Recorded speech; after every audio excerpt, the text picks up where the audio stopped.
एक दिन गौतम बुद्ध अपने शिष्यों के साथ एकदम शांत बैठे हुए थे। उन्हें इस प्रकार बैठे हुए देख शिष्य चिंतित हुए कि कहीं वह अस्वस्थ तो नहीं है। एक शिष्य ने उनसे पूछा कि आज वह मौन क्यों बैठे हैं, क्या शिष्यों से कोई गलती हो गई है। इसी बीच एक अन्य शिष्य ने पूछा कि क्या वह अस्वस्थ हैं, पर बुद्ध मौन रहे।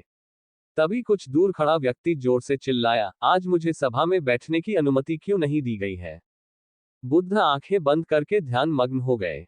वह व्यक्ति फिर से चिल्लाया, मुझे प्रवेश की अनुमति क्यों नहीं मिली। इसी बीच एक उदार शिष्य ने उसका पक्ष लेते हुए कहा कि उसे सभा में आने की अनुमति प्रदान की जाए।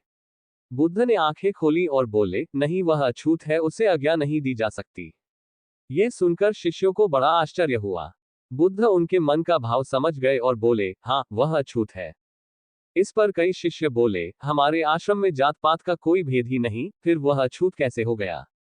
तब बुद्ध ने समझाया, आज वह क्रोधित होकर आया है। क्रोध से जीवन की एकाग्रता भंग होती है। क्रोधी व्यक्ति प्रायः मानसिक हिंसा कर बैठता है, इसलिए जब तक वह क्रोध में रहता है तब तक अछूत होता है।